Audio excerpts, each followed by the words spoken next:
merendahkan. Sementara Nabi kita yang mulia SAW mengajarkan kepada kita, merekalah sebab keberkahan datang. Saksikanlah kajian Islam ilmiah di Roja TV dan Radio Roja. Alhamdulillah, nahmaduhu wa nasta'inuhu wa nastaghfiruh.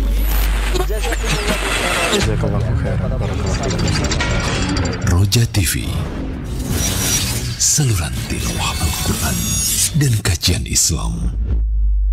Simak Radio Roja Bogor 100.1 FM, Radio Roja Majalengka 93.1 FM, Radio Roja Palu 101,8 FM, dan Radio Roja Bandung 104.3 FM. Menebar cahaya sunnah.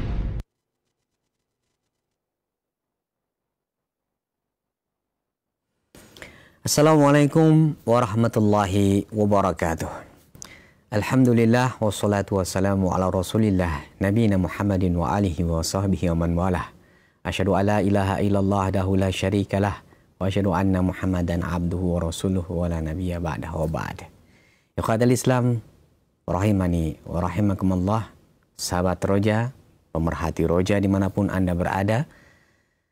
Senang sekali dapat kembali berjumpa dengan antum semuanya di kesempatan Rabu pagi hari ini. Dan tak lupa lisan kita senantiasa bersyukur seraya memuji kepada Allah atas segala nikmat dan karunia yang telah Allah limpahkan kepada kita semuanya. Salawat dan salam semoga senantiasa terlimpahkan dan tercurahkan kepada Nabi kita, Nabi Muhammad Sallallahu Alaihi Wasallam, untuk keluarganya, untuk para sahabatnya dan seluruh pengikutnya hingga akhir zaman nanti. Insya Allah sesaat lagi kami akan hadirkan kajian ilmiah bersama guru kita, Ustadz Abu Fairuz Ahmad Ridwan LC Hafidhallahu Ta'ala, langsung dari studio mini di kota Batam untuk melanjutkan pembahasan Bahjatul Qulubil Abrar. Seperti apa dan bagaimana pembahasan kitab ini, kita akan simak sesaat lagi. Dan kami ingatkan untuk Anda yang ingin bertanya seputar pembahasan, silahkan bisa menghubungi nomor kami di 0218236543, baik itu via telepon maupun pesan singkat WhatsApp. Langsung saja kita akan segera mengikuti pelajaran dan bimbingan yang akan disampaikan oleh beliau kepada Ustadz. Kami persilahkan, falyatafadhal maskuran ya Ustadz. Bismillahirrahmanirrahim. Alhamdulillahi rabbil alamin. Iyyahu na'budu wa iyyahu nasta'in. Wa nusalli wa nusallimu ala abdihi wa rasulih Muhammadin wa ala alihi wa sahbihi ajma'in. Amma ba'du, para pemirsa Roja TV dimanapun Anda berada, para pendengar Radio Roja yang setia bersama radio ini yang penuh keberkahan. Alhamdulillah, pada pagi hari ini kembali kita dapat dipertemukan Allah Subhanahu wa Ta'ala guna melanjutkan pembahasan daripada hadis-hadis pilihan dari kitab yang ditulis oleh seorang ulama besar, Syekh Abdurrahman bin Nasir As-Sa'di rahimahullah. Tak terasa kita sudah sampai pada saat ini untuk menjelaskan hadis yang ke-89. Semoga Allah Jalla wa'ala berikan kepada kita pemahaman yang baik, bimbingan, keikhlasan, hidayah, taufik, inayah dalam menjelaskan kajian ini. Semoga Allah mudahkan pula kita semua untuk dapat mengamalkan segala kebaikan daripada apa yang kita dengar. Para pemerhati Roja, para pemirsa Roja, dan para pendengar di Roja dimanapun Anda berada, berkata Syekh Abdurrahman bin Nasir As-Sa'di rahimahullah an Abdullah bin Mas'ud radhiyallahu anhu, dari Abdullah bin Mas'ud, semoga Allah meridainya, anna Nabi sallallahu alaihi wasallam kan yad'u, adalah Nabi SAW beliau berdoa. Di antara doanya, fayaqulu, dia mengucapkan, Allahumma inni as'alukal huda wat tuqa wal afafa wal ghina. Rawahu Muslim. Dalam doanya Nabi SAW mengucapkan, Allahumma ya Allah, inni as'alukal huda, aku mohon kepadamu hidayah, wat tuqa, ketakwaan, wal afafa, kesucian diri, wal ghina, merasa cukup dengan apa yang Allah Subhanahu wa taala berikan. Ya, merasa kaya dengan apa yang Allah Subhanahu wa taala berikan. Rawahu Muslim. Jemaah yang dimuliakan oleh Allah Subhanahu wa taala, begitu ringkas sekali doa Nabi ini, tapi maknanya luar biasa, mengandung segala kebaikan dunia dan kebaikan akhirat. Di mana Nabi yang mulia sallallahu alaihi wasallam meminta daripada Allah 4 hal. 2 hal pertama berkaitan dengan hubungan kita dengan Allah Subhanahu wa taala yang membuat Allah cinta kepada kita. 2 hal yang terakhir berhubungan dengan akhlak kita, muamalah kita dengan sesama manusia, yang mana bila mana kita lakukan 2 hal itu, maka manusia mencintai kita. Dan tidak ada orang yang paling beruntung daripada orang dicintai Allah Jalla wa'ala di langit sana dan orang dicintai manusia di bumi sini. Dan agama ini senantiasa menggabungkan antara kebaikan dunia, kebaikan akhirat, menggabungkan antara hablum minallah, hablum minan nas, hubungan yang baik dengan Allah dan hubungan yang baik dengan manusia. Bila mana ada yang terputus daripada hubungan ini, maka dia akan dianggap celah bagi seorang hamba tersebut, tak baik hamba tersebut. Bila mana seorang baik hubungannya dengan Allah tapi buruk hubungannya dengan manusia, maka dia buruk pula dalam pandangan manusia dan dalam pandangan Allah Subhanahu wa taala. Sebaliknya pula, bila mana baik hubungannya dengan manusia dan buruk hubungannya dengan Allah Subhanahu wa taala, dia dalam pandangan mata Allah buruk, dan kelak manusia pun akan memandangnya dengan kacamata yang buruk pula. Subhanallah. Jemaah yang dimuliakan oleh Allah Subhanahu wa taala, berkata Syekh Abdurrahman Ibn Nasir As-Sa'di rahimahullah, hadha ad-du'a'u min ajma'il ad'iyati wa anfa'iha, adalah merupakan doa yang ringkas yang paling bermanfaat. Ya, as'alukal huda wa tuqa wal afa wal ghina. 4 hal. Memohon kepadamu hidayah, memohon kepadamu ketakwaan, memohon kepadamu kesucian diri, memohon kepadamu kekayaan hati. Al-ghina, ya. Wa huwa yatadammanu su'ala khairat dini wa khairat dunia, yang mana doa ini mengandung kebaikan dunia, kebaikan agama. Baik agamanya, baik dunianya. Untuk apa baik dunia kalau agama buruk? Ya, Allah musta'an. Baik dunianya tapi buruk agamanya. Oh, lihat luar biasa, bagus pangkatnya, bagus jabatannya, banyak penggemarnya di dunia ini, tapi buruk agamanya. Salat diabaikan, salat tak dikerjakan, perempuannya tak berjilbab, tak berhijab, tergelincir ke dalam berbagai macam kesyirikan dan bid'ah. Apa guna baik dunia tak baik agama? Ya, Allah musta'an. Maka di sini Rasulullah SAW mengajarkan kita doa yang begitu ringkas, padat makna, mencakup kebaikan dunia, kebaikan agama. Apa kata Syekh Abdurrahman? Fa innal huda huwal ilmun nafi'. Dalam doa ini kita mohon 4 hal. Pertama, al-huda. Allahumma inni as'alukal huda. Ya Allah, aku bermohon kepadamu al-huda, hidayah. Apa itu hidayah? Wa huwal ilmun nafi'. Dialah ilmu yang bermanfaat. Jemaah yang dimuliakan oleh Allah Subhanahu wa taala, tidak lebih daripada ilmu. Dengan ilmu lah engkau akan dapat bersikap benar, beramal benar, beriktikad benar. Bila mana ilmumu tak benar, maka semuanya akan salah, akan rusak. Kalau ilmumu salah, amalanmu kan salah, ucapanmu kan salah, keyakinanmu pun akan salah. Karena itulah kita bermohon kepada Allah agar dibimbing mendapatkan hidayah. Dialah al-ilmun nafi, ilmu yang benar. Setiap saat dalam salatmu engkau berdoa kepada Allah Subhanahu wa taala, minimal kau ucapkan 17 kali sehari semalam dalam surah Al-Fatihah. Alhamdulillah Rabbil Alamin. Engkau Allah perintahkan untuk mengucapkan Allah ihdinas siratal mustaqim. Ya Allah, berilah kami hidayah agar tetap berada di atas jalan lurus. 17 kali kita mohon kepada Allah hidayah. Apa itu hidayah? Al-hidayah adalah gabungan daripada 2 hal. Kata Ibnu Qayyim rahimahullah, hidayah adalah gabungan daripada 2 hal, al-ilmu nafi' wal amalus salih. Ilmu benar dan ilmu yang benar tersebut diamalkan dalam bentuk amalan yang benar pula. Maka di sini Rasulullah SAW meminta kepada Allah agar Allah berikan kepadanya hidayah. Dialah ilmu yang benar.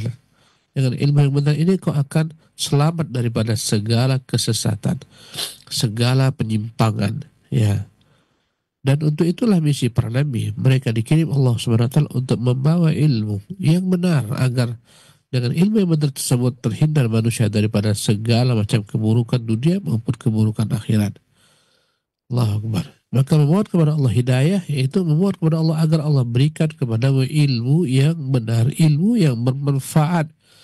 Ya, karena ada ilmu yang tak bermanfaat. Dan Nabi SAW pernah dalam beberapa doa mengatakan, Allahumma inni a'udzubika min ilmin la yanfa'. Ya Allah, aku bermohon kepadamu perlindungan daripada ilmu yang tak bermanfaat.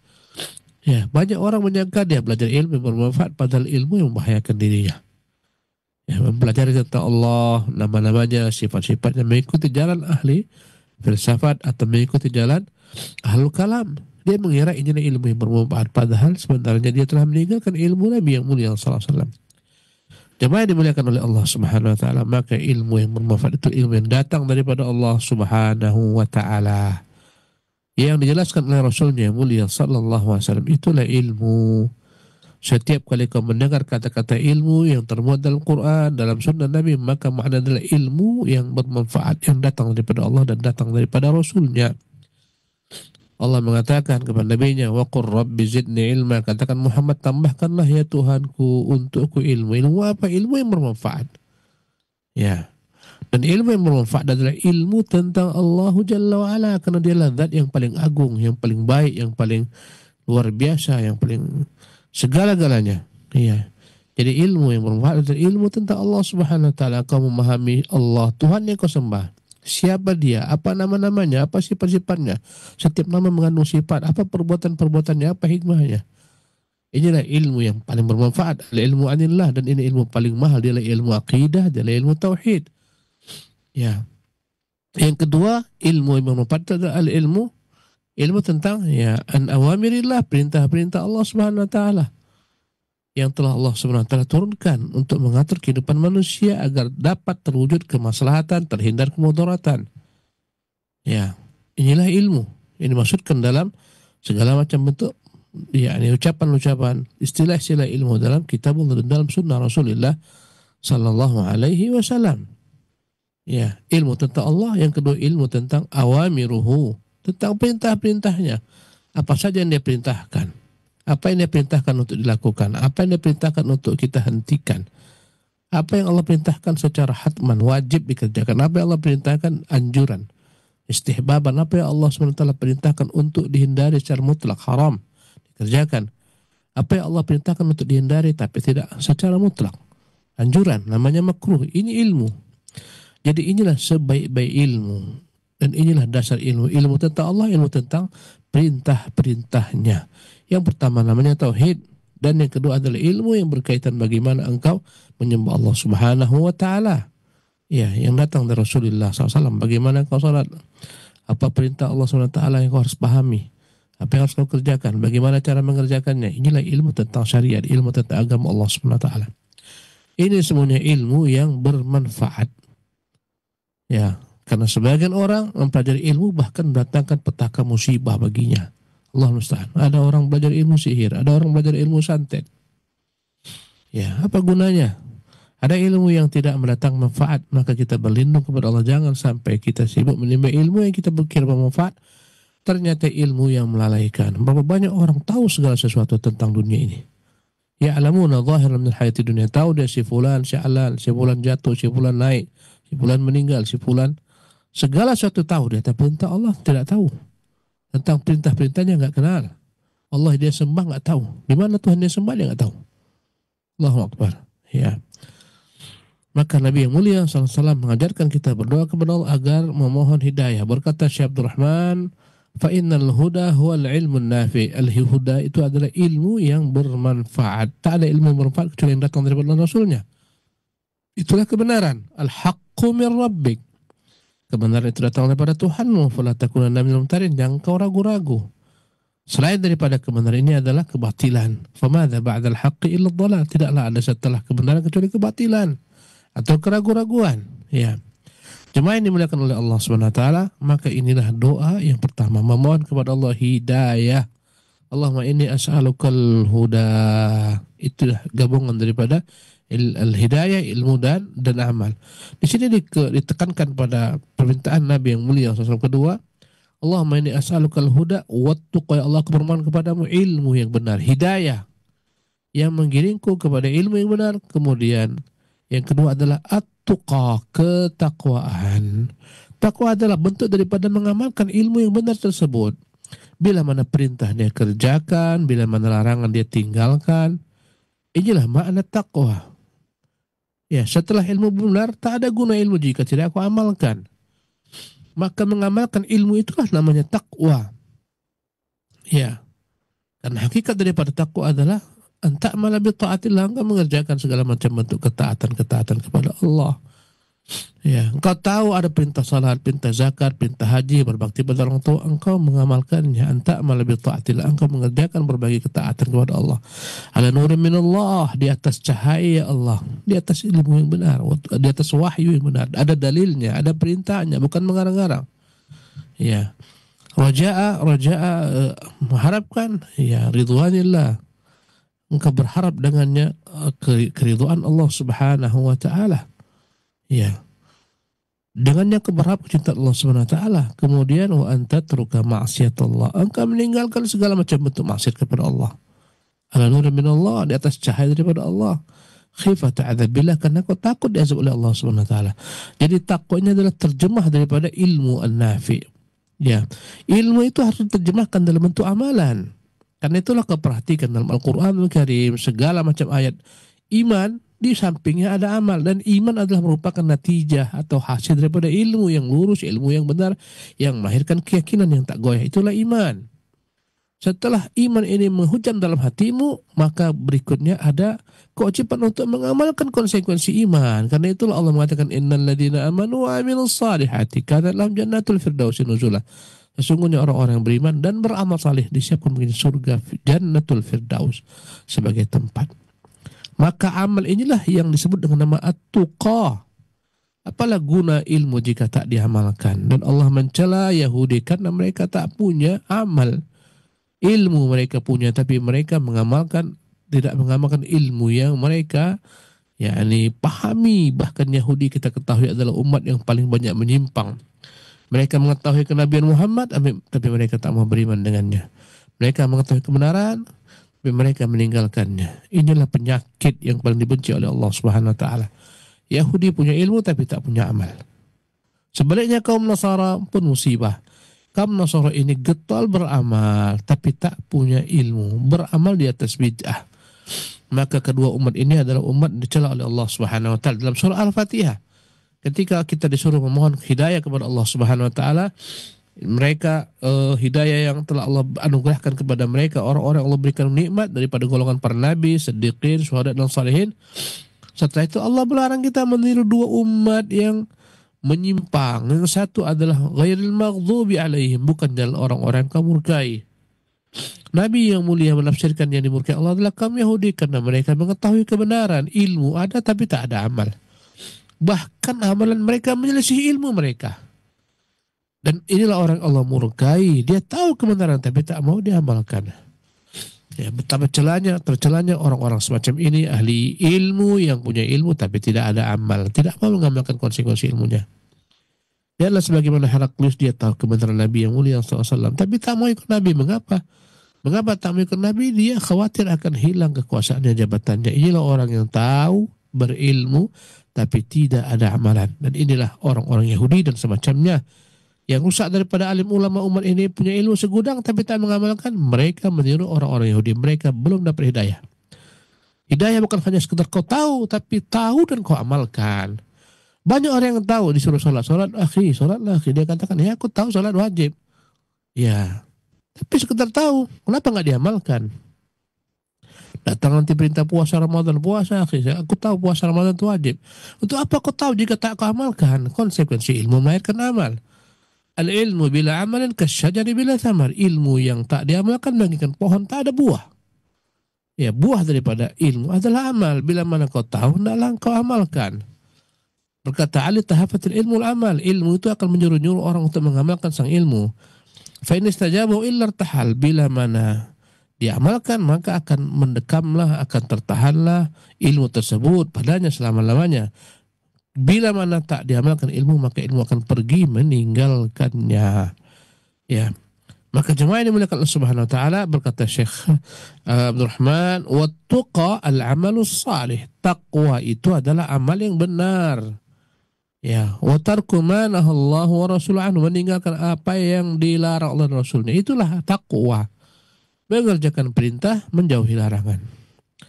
Mengerjakan perintah sesuai di atas sunnah dan cahaya daripada Allah, mengharapkan dengannya ganjaran daripada Allah, meninggalkan segala macam perkara-perkara yang dilarang Allah SWT karena takut dari adab Allah di atas ilmu dan cahaya pula, sebagaimana definisi takwa menurut Talaq bin Habib. Maka takwa adalah penterjemahan, penjauhan daripada ilmu yang dipelajari.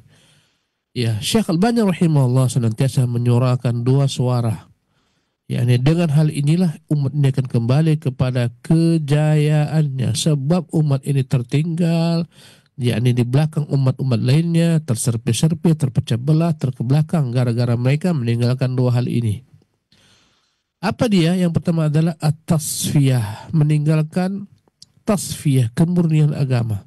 Agama ini sudah banyak kotoran-kotoran yang masuk ke dalamnya berupa bid'ah, perkataan manusia yang bertentangan dengan Allah SWT dan Rasulnya, khurafat, ya. Ini perlu dibersihkan. Membersihkan ilmu ini hanya benar-benar ilmu datang dari Rasulnya, namanya tasfiyah. Ya, banyak rusak dalam agama, dimasukkan berbagai pemahaman-pemahaman dalam bab akidah, macam-macam dimasukkan pemahaman menyimpang. Kau tengok bagaimana pemahaman-pemahaman Ahlul Kalam, Jahmiyah, Mu'tazilah, Jabariyah, Qadar, banyak. Allahu Akbar, menyimpang, tak lagi lurus. Allah musta'an. Ini penyakit dalam agama. Maka Syalbani menyuarakan dua hal. Pertama, tasfiyah. Sucikan dulu yang mana yang datang dari Rasulnya. Setelah dapat disucikan, tasfiyah itu menyaring. Ya, ibarat saringan, ya, ketika diletakkan kemudian disaring dengan media ini, segala sesuatu akan tersaringlah keluar hanya yang murni semata. Adapun berbagai macam kotor-kotor akan lekat pada saringan. Begitulah makna tasfiyah. Bersihkan segala macam perintah-perintah agama daripada unsur bid'ah, khurafat, kesyirikan. Bersihkan dia, mana yang bukan dari Islam, jauhkan. Bila mana sudah jernih air tersebut, hanya benar-benar padanya kitabullah dan sunnatul Rasulillah yang sudah jernih, tidak ada lagi hadis-hadis palsu, hadis-hadis dhaif, semua yang sahih diamalkan. Kemudian yang datang daripada Allah berupa kitabullah, pemahaman Nabi dan para sahabat, para salafus salih. Ketika semuanya ini telah terjaring, namanya konsep tasfiyah, maka amalkanlah ilmu yang sudah bersih tersebut, namanya tarbiyah. Bila mana Islam yang benar diamalkan, maka akan membuahkan kejayaan. Kita melihat banyak dalam fenomena yang kita lihat di zaman ini dan zaman-zaman sebelumnya, banyak orang-orang yang beramal mengira itu amalan di atas Islam, padahal bukan di atas Islam, padahal dia bid'ah, padahal dia khurafat, padahal dia kesyirikan, dia kira tauhid. Ini rusak tasfiyahnya, belum lagi murni. Ya, subhanallah. Bila mana sudah murni, baru amalkan, mengamalkan yang benar, ini namanya tarbiyah. Jadi al-ilmu nafi' dialah tasfiyah.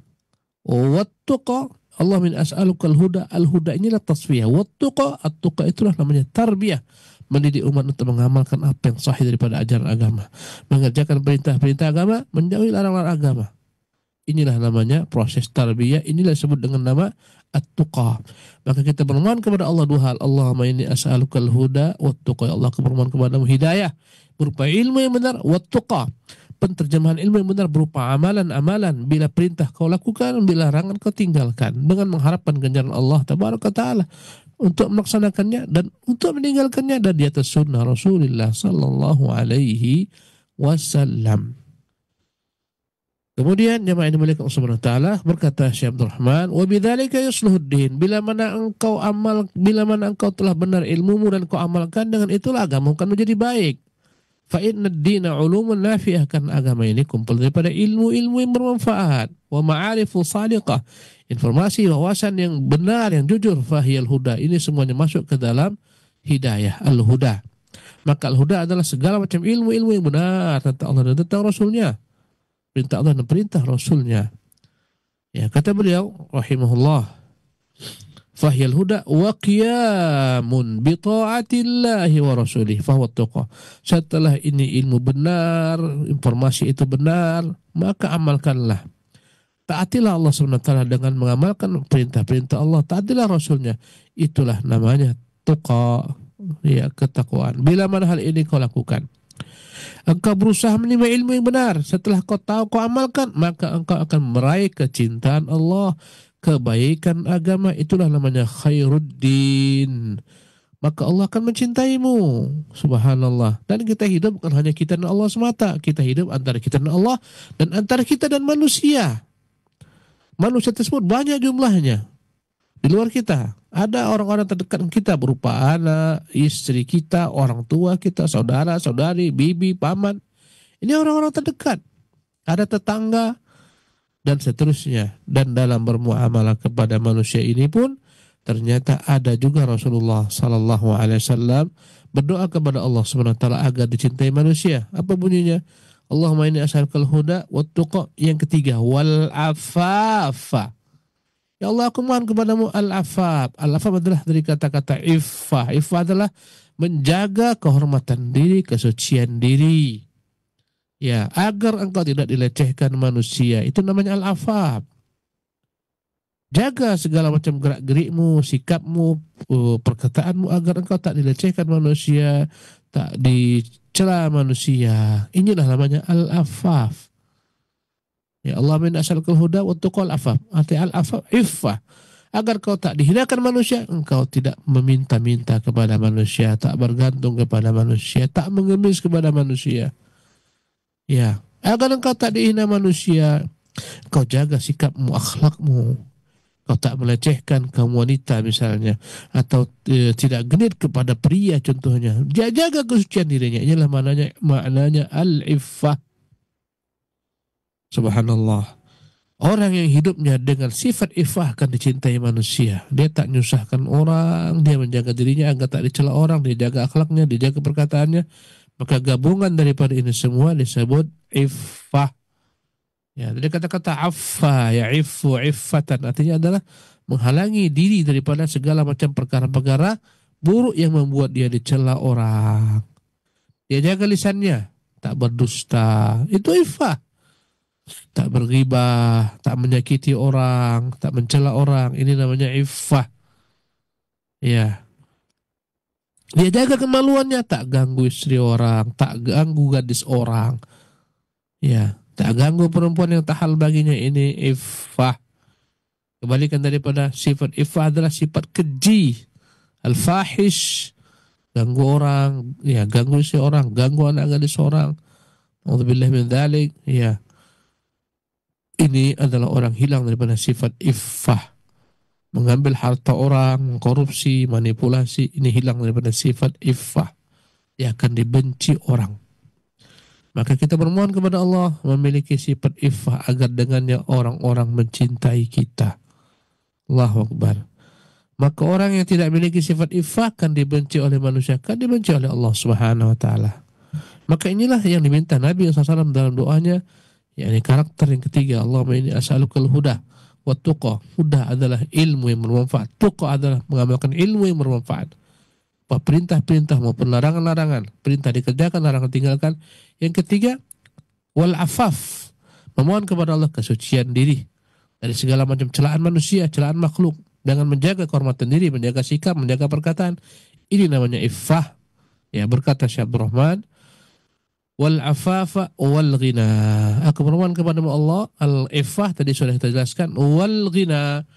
Makna al-ghina adalah kekayaan. Ya Allah, aku bermohon daripadamu kekayaan. Kekayaan adalah bila mana engkau merasa cukup dengan apa yang Allah berikan kepadamu, sehingga engkau tak minta-minta kepada orang, tak bergantung kepada orang, tak mengharapkan apa yang ada di tangan orang. Itulah maknanya engkau kaya. Orang kaya bukan yang punya harta banyak, bukan. Orang kaya adalah orang yang merasa cukup dengan apa yang Allah berikan kepadanya. Subhanallah. Banyak orang-orang yang zahirnya dikira orang kaya padahal mereka orang paling miskin. Kau tengoklah para koruptor. Ya. yang menyikat uang negara, menggondol uang rakyat miliaran rupiah. Allah Akbar. Kurang apa kayaknya mereka? Kadang gajinya kita heran, takjub. Gaji besar luar biasa tapi tetap korupsi, tetap manipulasi. Mengapa demikian? Dia tak punya sifat iffah dan dia tak punya sifat karakter ghina. Subhanallah, tak mampu menahan dirinya dengan wibawa dia agar tak berwibawa di mata manusia. Tak mampu menahan keinginannya, ambisinya, sehingga semua dia sikat walaupun dengan jalan-jalan yang batil. Oleh karena itulah orang beruntung adalah orang yang memiliki sifat ghina. Apa itu ghina? Merasa kaya dengan apa yang Allah berikan kepadanya sehingga tak bergantung kepada orang. Orang yang datang kemana-mana meminta kepada orang, pinjam uang kepada orang, mengemis kepada orang, ini orang yang tak disukai manusia jika menjadi karakternya. Banyak orang yang punya karakter semacam ini, bentar-bentar pinjam uang, pinjam uang, pinjam uang. Nanti kalau sudah pinjam uang, berhutang tak mau bayar. Ini orang hilang daripada dirinya sifat iffah. Ya, macam-macam alasannya untuk pinjam uang. Ya, pinjam ke sana, pinjam ke sini, akhirnya orang-orang muak dengannya. Kenapa tak pernah beres pinjam uang, tak pernah bayar, ingkari janji dan semacamnya. Ini orang tidak punya sifat iffah, dibenci oleh manusia. Ya, ini orang tak punya sifat ghina karena terus merasa kurang. Upayakan kau tidak menyusahkan orang dalam hidupmu. Orang tak suka disusahkan. Orang juga punya segudang masalah. Jangan kau tambah dengan masalahmu. Wallahi sungguh banyak orang-orang semacam ini menyusahkan orang lain. Bila mana kau dalam kondisi hajat segala macam, minta kepada Allah Subhanahu wa taala. Kau usah minta kepada manusia. Allah Maha Kaya. Bergantung kepadanya, berdoa, panjatkan doa-doa, ya Allah.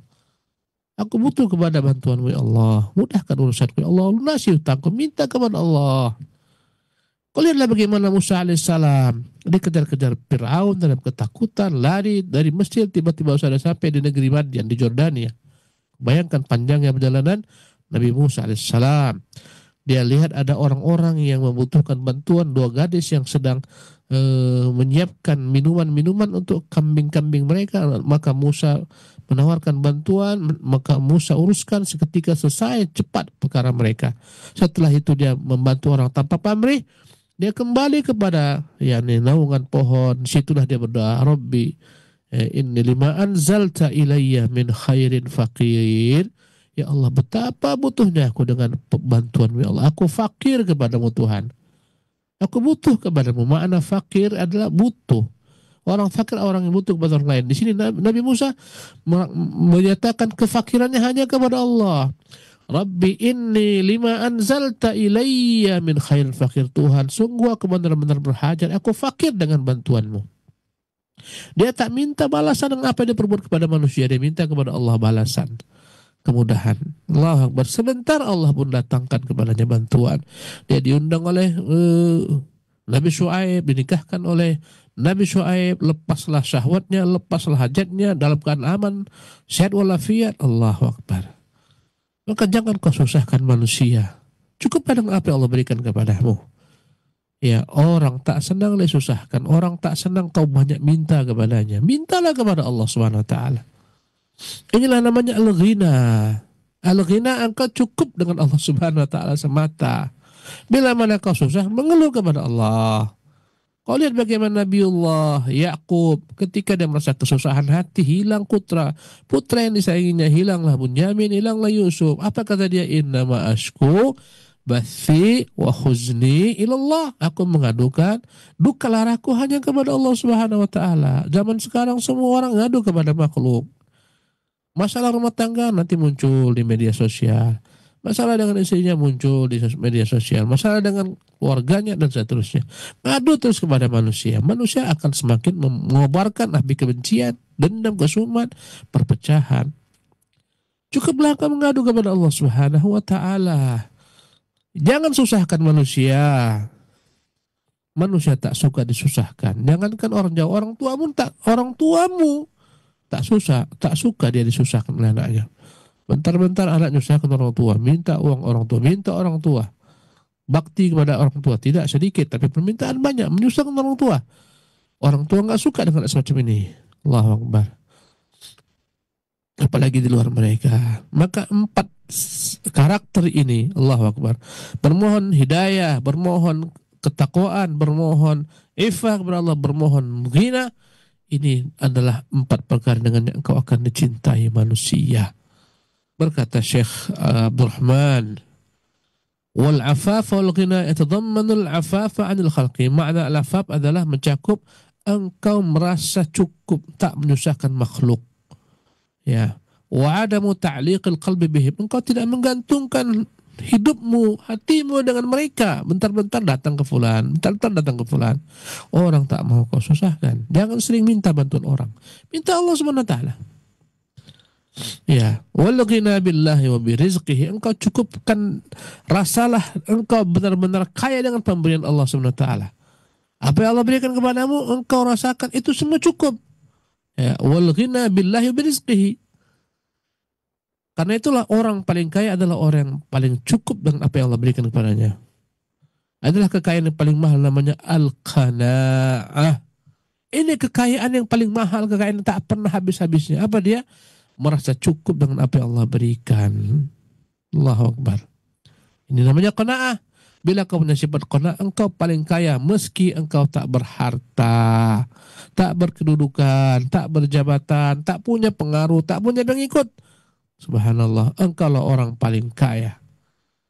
Kapan? Manakala engkau merasa cukup dengan apa yang Allah berikan kepadamu sehingga engkau tak nyusahkan orang lain. Ya, wal qanaa'ah bima fihi. Engkau merasa cukup, qanaa'ah dengan apa yang Allah berikan kepadamu. Wa husulu ma yatma'innu bihil qalbu minal kifayah. Hatimu tentram, merasa cukup dengan apa yang Allah berikan kepadamu. Engkau tak punya ambisi yang begitu dahsyat, meledak-ledak, semua ingin kau kuasai, ingin kau miliki. Tamak dengan jalan-jalan salah, muncullah namanya korupsi, manipulasi, muncullah pencurian, muncullah pembegalan. Ini semua orang tamak, sehingga punya orang pun mau dimiliki. Ya, punya negara pun ingin diklaim menjadi miliknya. Punya masyarakat, punya rakyat, semua ingin diambil, dia gondol. Ini sifat tamak, kebalikan daripada sifat al-ghina, kaya. Maka orang tamak yang seperti ini adalah orang paling miskin. Meski kau lihat dia berbalut dengan emas dan intan berlian, permata, subhanallah, dia orang paling miskin. Berkata Syekh Abdul Rahman, ya, wabidzalika tatimmu sa'adatul hayat ad-dunya. Dengan itulah akan sempurna kebahagiaan di dunia. Dengan apa? Engkau merasa qanaa'ah dengan pemberian Allah dan engkau tidak menyusahkan orang lain. Dengan itulah akan sempurna kebahagiaan di dunia. Orang tak menyepelekanmu, orang tak akan menghinakanmu karena engkau kaya dalam dirimu. Kau tak pernah mengambil hartanya, tak butuh dengan bantuannya, engkau hanya butuh Allah Jalla wa'ala.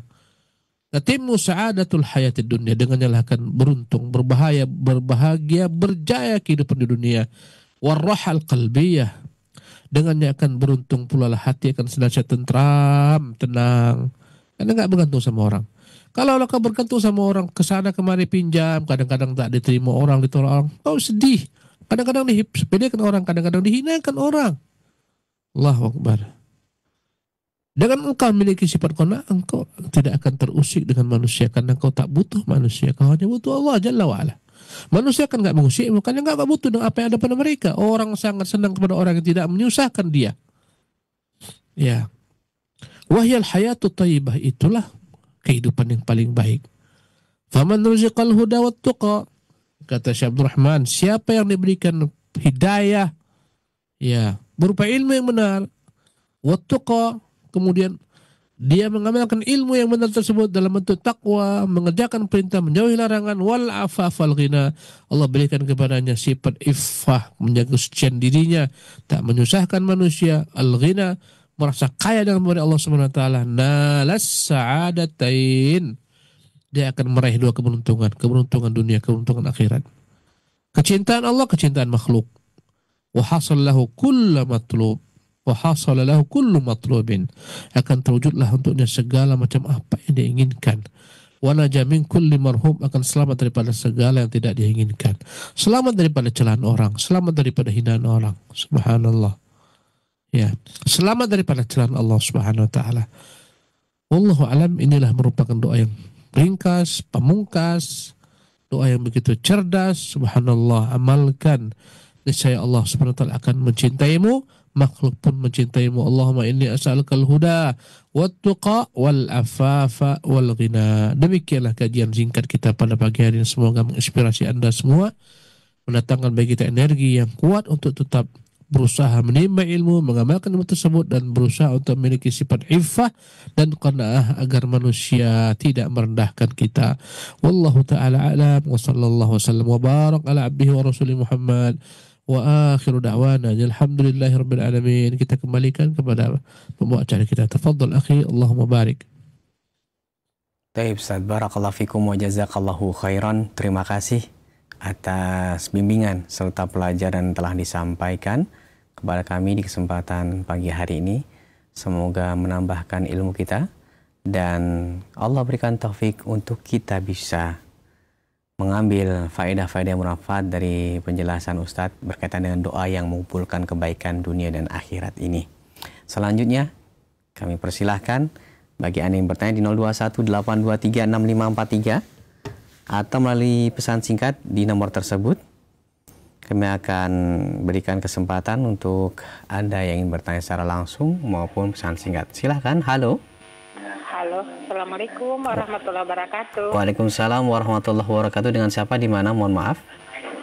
Umu Bahri. Bentar, anak kecilkan dulu di ini TV-nya ya. Ya, silahkan Ibu.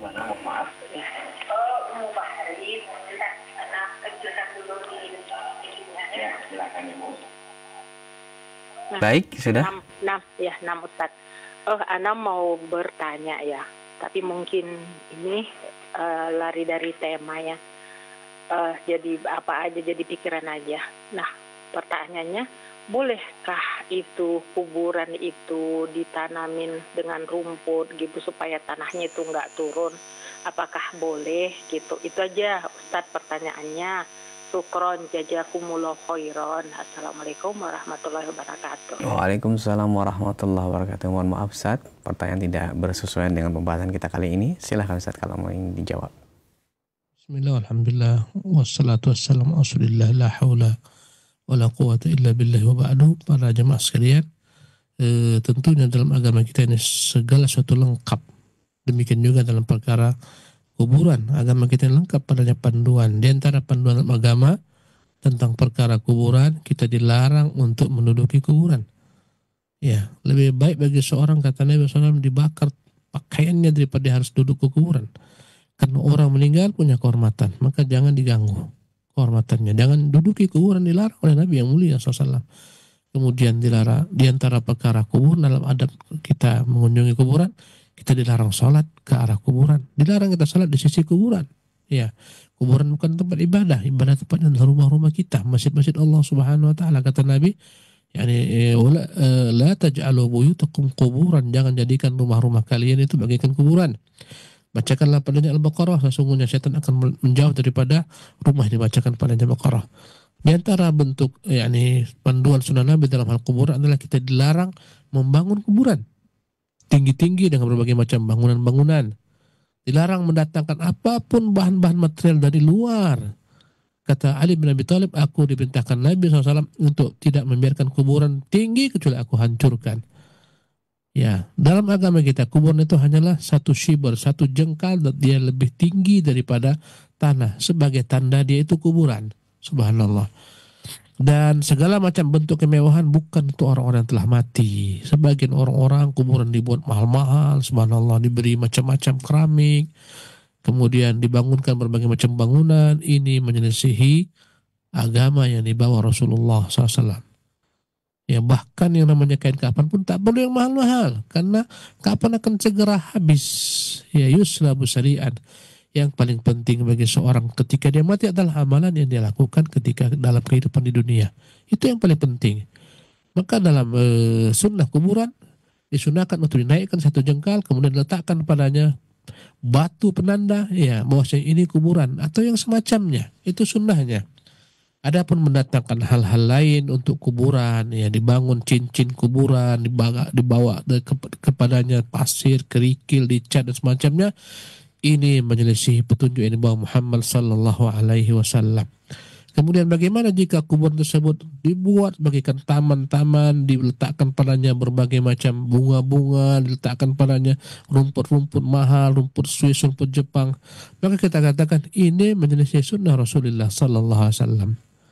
Bila mana khawatir ini kuburan, ya misalnya hilang, ya tak mengapa. Misalnya dari tanah sekitarnya kemudian dinaikkan kembali, ya dinaikkan kembali, akhirnya dia naik sejengkal. Dan ingat, dalam agama kita yang paling penting bagi seorang adalah amalannya. Bila mana dia sudah meninggal, Allahu Akbar, maka semuanya itu yang bermanfaat baginya adalah amalannya di dunia dan doa orang-orang yang hidup untuknya. Bukan kuburannya itu segala-galanya. Oleh karena itulah tanah-tanah wakaf dilarang untuk membangun di tanah wakaf tersebut apa? Bangunan-bangunan. Karena ini milik-milik bersama. Lihatlah bagaimana banyaknya kuburan-kuburan itu penuh. Kenapa? Karena sudah diletakkan pada cincin-cincin, bangunan-bangunan. Padahal tanah-tanah orang, tanah wakaf, bukan tanah dia. Karena itulah dalam mazhab Syafi'i pun mereka membenci untuk membangun kuburan tanah-tanah wakaf ini. Kenapa? Karena yang namanya kuburan, kalau andai kata sudah lama, subhanallah, itu kuburan sudah hancur tulang-tulangnya, boleh dikuburkan pada yang lain. Dan itu tidak menyalahi. Ya. Karena itulah dilarang kita untuk membangun kuburan di tanah-tanah wakaf semacam ini. Ya, maksudnya kuburan yang dibangun diberikan padanya keramik macam-macam. Kenapa? Ini tanah-tanah wakaf milik bersama. Ya, oleh karena itulah, ya, bila mana telah hancur tulang-tulang, tidak mengapa jika dibuat di atas tersebut kuburan yang baru. Wallahu tabaraka ta'ala alam. Taib Ustaz, barakallahu fikum wa jazakallahu khairan. Terima kasih atas jawaban yang disampaikan khususnya untuk ibu yang bertanya dan kita yang mendengarkan pada kesempatan pagi hari ini.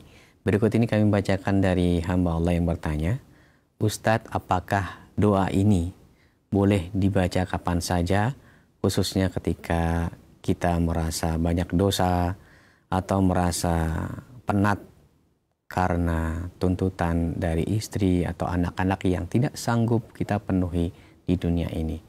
Apakah doa ini bisa setiap saat kita baca? Silakan Ustaz. Doa ini adalah doa yang sifatnya umum. Maka tak mengapa dibaca. Pilihlah tempat-tempat yang mustajab dalam doa agar Allah kabulkan. Misalnya ketika sedang sujud, ketika mau salam antara adzan dan iqamat, ketika malam hari, dan kapan kau ingat, silakan banyak-banyak berdoa, minta kepada Allah. Allahumma inni as'alukal huda wat tuqa wal afafa. Kau banyak hutang. Hutangmu merasa berat untuk melunasinya. Minta kepada Allah doa ini. Allahumma inni as'alukal huda wat tuqa wal afafa. Insya Allah akan kayakan engkau untuk membayar hutang. Cukupkan engkau untuk membayar hutangmu. Engkau dalam keadaan merasa sempit hidupmu, mohon kepada Allah kelapangan, al-ghina. Ya, maka doa ini doa yang begitu indah bagi setiap orang merasa hidupnya bermasalah. Ekonominya bermasalah, mohonlah kepada Allah Subhanahu wa taala al-huda wal afafa wat tuqa wal ghina. Minta kepada Allah Subhanahu wa taala kecukupan. Minta kepada Allah sifat iffah, engkau tak dihinakan orang. Silahkan banyak-banyak berdoa dengannya. Pilih waktu-waktu yang mustajab, tempat-tempat yang mustajab, ketika sedang tawaf, ketika sedang sa'i, ketika kau di Arafat, ketika hujan, misalnya ketika kau sedang musafir, ketika hujan deras turun, berdoalah pada tempat-tempat yang mustajab. Ya, wallahu tabaraka wa ta'ala alam. Naam. Atas nasihat dan jawabannya, semoga bermanfaat untuk yang bertanya. Berikutnya kami bacakan kembali dari hamba Allah. Assalamualaikum warahmatullahi wabarakatuh, Ustaz. Apakah kita bisa memberikan nasihat kepada orang yang kerjaannya atau saudara kita yang kerjaannya datang berkeluh kesah dan ujungnya adalah minta bantuan atau pinjam uang? Nah, ketika kita sudah sering mendapatkan hal ini, kita rasanya ingin menghindar dari orang tersebut. Apakah kita boleh memberikan saran atau menyarankan agar orang ini membaca doa ini dan semoga Allah memberikan kemudahan baginya? Silakan Ustaz. Prinsip dasarnya agama ini dibangun di atas 4 hal dalam surah Al-Asr. Apa dia? Iman, amal saleh, dakwah, wa tawassaw bil haq, dan sabar, wa tawassaw bis sabar. Maka bila mana ada saudara kita yang kurang dalam hal ini, kurang yakin dengan Allah, kurang bergantung kepada Allah tabaraka ta'ala, sehingga lebih banyak bergantung kepada manusia, kewajiban kita adalah mendakwahkan dia agar bergantung kepada Allah, berharap kepada Allah, berprasangka baik kepada Allah, tidak bergantung kepada manusia, agar dia sabar dengan segala macam ketentuan Allah Subhanahu wa taala. Wa tawassaw bil haq wa tawassaw bis sabar. Dan sungguh benar sebagai bertanya oleh penanya, banyak sekali orang-orang yang mental semacam ini. Apa mentalnya? Mentalnya berkeluh kesah selalu kepada makhluk, bentar-bentar gantung kepada makhluk.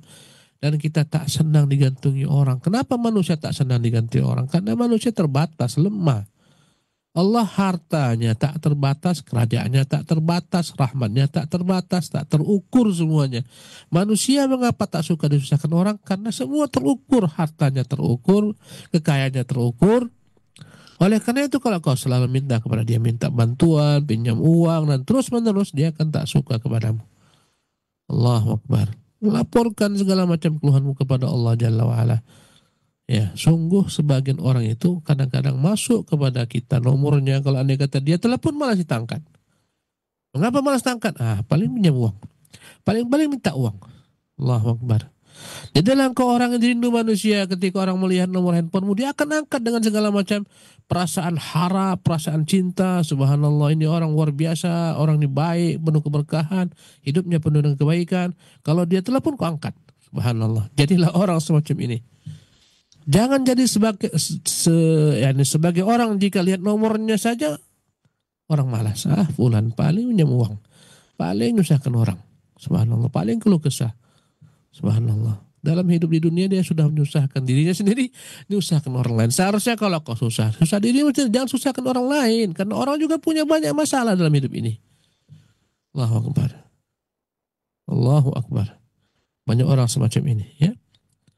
Mengeluhkan anaknya lah, inilah, segala macam, itulah, segala macam. Mengapa kau tak mengeluh kepada Allah Subhanahu wa taala semata? Allah Maha Kaya, Maha Kuasa, Ghani, Qadir. Kau minta kepada manusia. Maka orang-orang yang semacam ini, nasihati mereka. Ya, katakan, mengapa kau gantung pada saya? Saya ini lemah, enggak kuat. Ya. Subhanallah, bergantunglah kepada Allah, mintalah kepada Allah Subhanahu wa taala. Kau pinjam uang, saya juga punya banyak kebutuhan yang mungkin jadi lebih banyak daripada apa yang kau butuhkan. Subhanallah, tapi saya tak nyusahkan engkau, tak nyusahkan orang. Allahu Akbar. Maka boleh kita ajarkan kepadanya, akhi, ini ada doa luar biasa lah. Tapi artikan kepadanya, terjemahkan, jelaskan. Ini doa-doa pamungkas, minta kepada Allah Subhanahu wa taala. Banyak kau masalah, minta kepada Allah, jalan keluarnya, jangan gantung kepada manusia. Orang tak suka disusahkan. Wallahu ta'ala alam. Nah Ustaz, terima kasih atas jawaban dan nasihatnya. Berikut kami akan bacakan kembali dari Ummu Asfa yang bertanya, saya mau bertanya Ustaz, bagaimana caranya menghilangkan rasa gelisah hati, was-was yang berlebihan, seperti tidak percaya akan bahwasanya inilah takdir Allah Subhanahu wa taala. Silakan Ustaz. Bila mana orang kenal Tuhannya, dia tidak akan stres, tak akan merasa gelisah, galau kalau dia kenal Tuhannya. Mengapa ada orang yang galau, gelisah, stres? Tidak kenal Tuhan. Kalau dia kenal Tuhannya, Ar-Rahmanur Rahim, pengasih penyayang, Ar-Rauf yang maha lembut, Al-Ghafur, maha pengampun, Allahu Akbar. Al-Mannan yang terus memberikan nikmat, Allah tak pernah menzalimi hambanya. Wa ma ana bidzallamin lil abid, aku enggak pernah menzalimi hambaku. Niscaya akan hilang segala macam prasangka buruk ini kepada Allah Subhanahu wa taala. Allah menyempitkan hidupnya, Allah enggak memberikan padanya rahmatnya, akan hilang. Maka untuk setiap orang yang kau stres dengan menghadapi masalah hidupmu, itu menunjukkan engkau butuh tambahan ilmu tentang Tuhan yang kau sembah. Apalagi jika kau tak sembah Tuhan. Lebih bahaya lagi, kau yang sudah mengerjakan ibadah-ibadah harus ditingkatkan lagi isi ibadahmu dengan kekhusyukan. Bukan sekedar gerak-gerik saja salat, ruku, sujud, enggak. Dalamnya ada bacaan, dalamnya ada keyakinan. Ya. Bila mana kau bergantung kepada Allah SWT, Allahu Akbar. Manusia manapun akan bisa mencelakakanmu. Ya. Lihatlah bagaimana para nabi alaihim afdhalus salat taslim. Begitu tenang, hidupnya tentram, hidupnya. Nabiullah Khalilur Rahman Ibrahim alaihissalam. Ya. Dicampakkan Raja Namrud untuk dibakar. Datanglah Jibril berkata, Ailayya min haja, apakah engkau butuh kepada saya wahai Ibrahim bantuan? Kata Ibrahim, amma ilaika fala wa amma ila ilallahi wa amma ila rabbika fana'am. Adapun bantuanmu saya tak butuh, tapi adapun bantuan Allah itu yang saya butuhkan. Luar biasa. Inilah namanya tawakal penuh. Tenang Ibrahim alaihissalam. Ya. Nabi kita dan para sahabat tenang dikepung oleh 10.000 pasukan. Mereka mengatakan hasbunallah wa ni'mal wakil, cukuplah bagi kami Allah. Dialah sebaik-baik penolong. Mengapa kau harus resah gelisah? Semuanya telah Allah atur. Allah Maha baik kepadamu sebelum engkau nongol ke alam dunia ini saja. Dalam alam rahim engkau Allah beri rezeki. Engkau tak mati melalui saluran tali pusar ibumu. Ketika engkau lahir rezeki berketerusan. Sampai engkau nanti datang ajalmu baru rezekimu putus di dunia ini. Subhanallah. Maka berprasangka baiklah kepada Allah. Allah akan menyelesaikan segala macam masalah hidupmu, akan membantumu, melapangkan rezekimu. Berprasangka baiklah kepada Allah. Nabi kita yang mulia SAW menyampaikan kepada kita pesan Allah dalam hadis qudsi. Kata Allah, ana inna dhanni abdi bi. Ana inna dhanni al-abdi bi. Aku itu ada pada prasangka hamba kepadaku. Faliyadun Nabi abdi masya, andaklah hambaku berprasangka terserah kepadaku. Kalau kau berprasangka baik kepada Allah, Allah seperti itu adanya.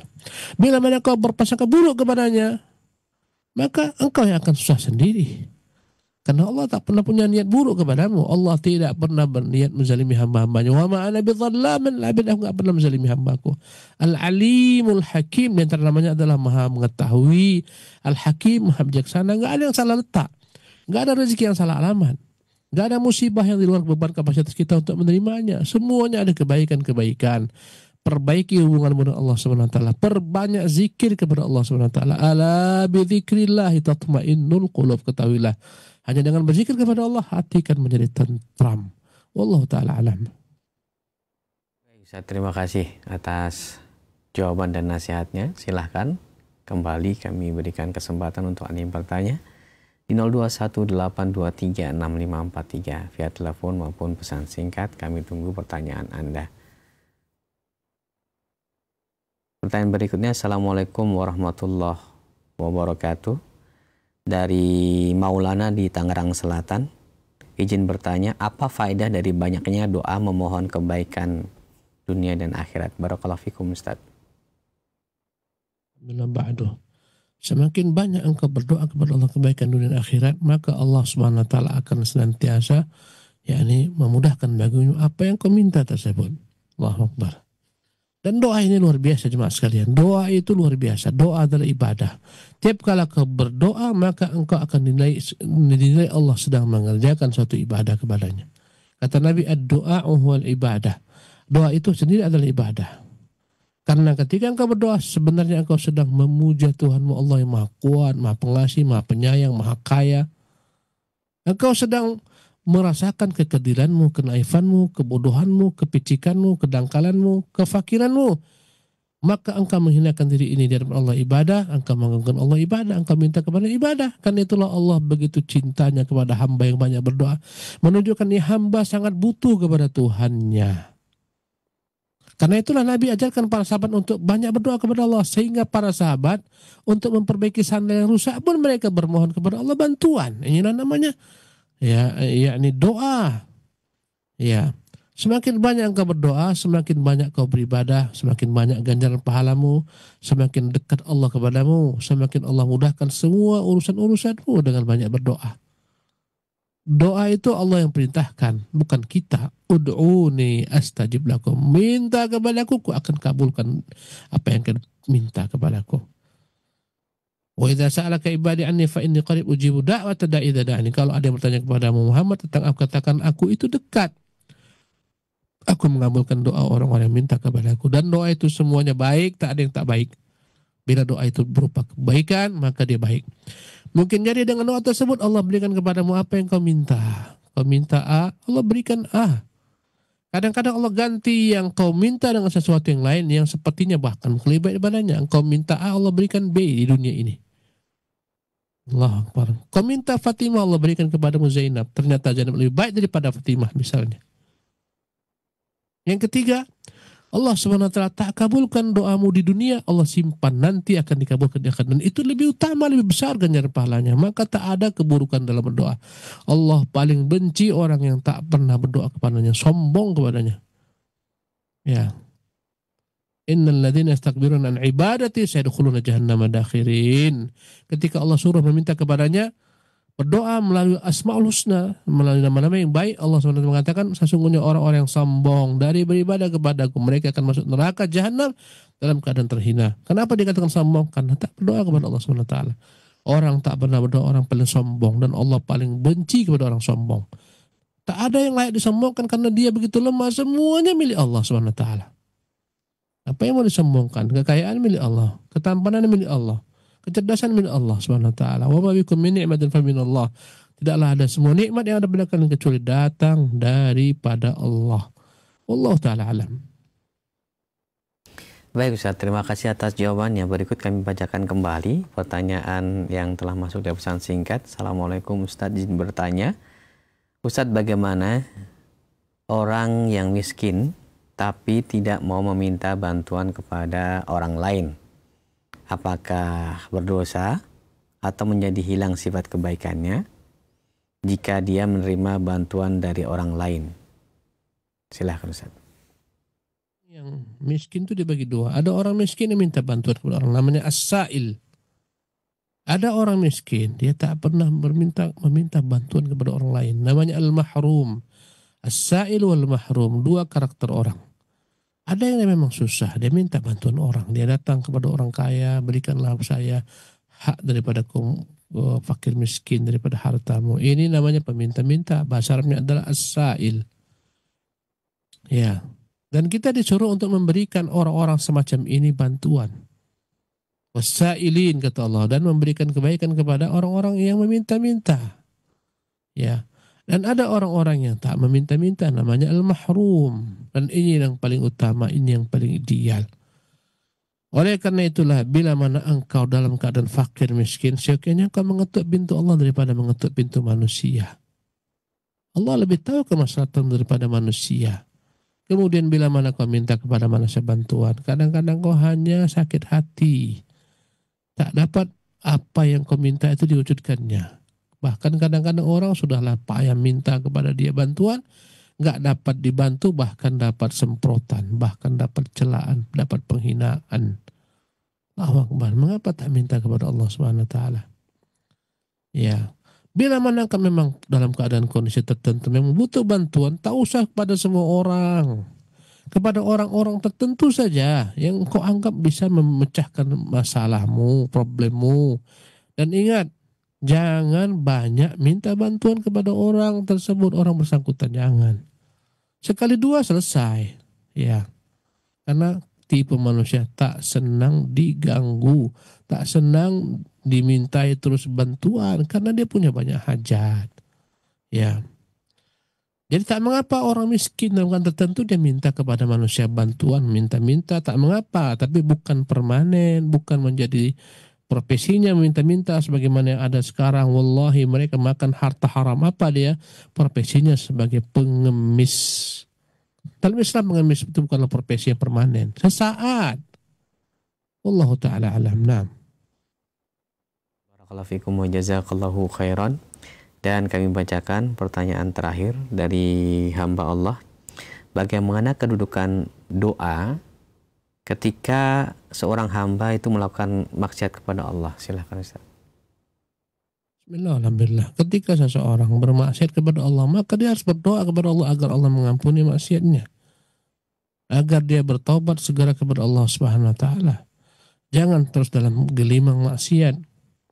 Kata Allah Subhanahu wa taala, kata Allah Subhanahu wa taala, ya ayyuhalladzina asrafu ala anfusihim. Wahai orang-orang yang melampaui batas dengan dosa-dosa terhadap mereka, la taqnatu min rahmatillah. Janganlah kalian berputus asa daripada rahmat Allah. Innallaha yaghfirudz dzunuba jami'a. Sesungguhnya Allah akan mengampuni semua dosa-dosa. Maka segera bila mana kamu berdosa, beristighfar, bertobat daripada dosa-dosamu, tinggalkan. Alamatus sa'adah, kata Ibnu Qayyim rahimahullah, tanda-tanda orang beruntung bila mana orang tersebut memiliki 3 hal dalam 3 sikap. Pertama, idza ubtuliya sabar, kalau diuji dengan musibah segala macam, sabar. Kesempitan rezeki, sabar. Ya, penyakit datang kepadanya, sabar. Segala macam ujian pada keluarganya, anaknya, sabar. Wa idza u'tiya syakar, jika diberikan Allah limpahan nikmat, dia bersyukur. Ya, kepada Allah Subhanahu wa taala, dia gunakan tu nikmat untuk berbuat taat kepada Allah Subhanahu wa taala. Dia puji Allah Subhanahu wa taala, dia yakini itu semua datang daripada Allah. Yang ketiga, wa idza adznaba astaghfar, kalau dia merasa bersalah, berdosa, segera bertobat kepada Allah Subhanahu wa taala. Tak mungkin orang lepas daripada dosa, karena dosa itu adalah merupakan keniscayaan. Kata Nabi, kullu bani Adam khata'un, setiap anak Adam pasti akan berdosa. Wa khairul khata'in at-tawwabun, tapi sebaik-baik orang berdosa adalah orang mau bertobat. Bila mana kau salah, segera kembali kepada Allah. Wa anibu ila rabbikum waslimu lahu, segeralah kembali kepada Tuhanmu, berserahlah kepadanya. Ketika Allah menyebutkan ciri-ciri orang bertakwa yang akan mendapatkan surga Allah Subhanahu wa taala, kata Allah Subhanahu wa taala, alladzina idza fa'alu fahishatan aw dzalamu anfusahum dzakarullaha fastaghfir lidzunubihim. Kalau mereka berbuat kekejian, mereka menzalimi diri mereka, seketika mereka ingat dosa mereka, mereka memohon kepada Allah ampun atas dosa-dosa mereka. Maka orang beruntung bukan orang tak punya dosa, tapi orang segera bangun daripada kesalahannya, memperbaiki kesalahannya, bertobat kepada Allah. Kalau kembali terjatuh, kembali bertobat, begitulah seterusnya. Allah punya nama At-Tawwab, artinya yang senantiasa menerima taubat manusia. Allah punya nama Ghaffar, artinya yang senantiasa mengampuni dosa-dosa manusia. Wallahu ta'ala alam. Demikian kajian kita, semoga bermanfaat. Subhanakallah bihamdik, asyhadu an la ilaha illa anta, astaghfiruka wa atubu ilaik. Naam. Barakallahu fikum wa jazakallahu khairan. Ustaz, terima kasih atas pelajaran dan bimbingan yang telah disampaikan. Semoga Allah senantiasa melimpahkan keberkahan, taufik, rahmat dan kesehatan untuk Ustaz sekeluarga, sehingga kita dapat bisa mengambil manfaat dari ilmu yang Ustaz sampaikan di kesempatan kali ini dan kesempatan yang akan datang. Ikhwatal Islam, rahimani wa rahimakumullah, sahabat Roja dimanapun Anda berada, kami ucapkan terima kasih atas kebersamaan antum semuanya. Kami mohon maaf apabila ada kekurangan dan ketidaknyamanan Anda dalam mengikuti kajian ini. Kami mohon maaf. Semoga Allah Subhanahu wa taala senantiasa memberikan kemudahan untuk kita memberikan yang terbaik untuk kita simak dari pelajaran dan dakwah Islamiyah ini. Kami yang bertugas mohon pamit undur diri. Subhanakallahumma bihamdika, asyhadu alla ilaha illa anta, astaghfiruka wa atubu ilaik. Wassalamualaikum warahmatullahi wabarakatuh.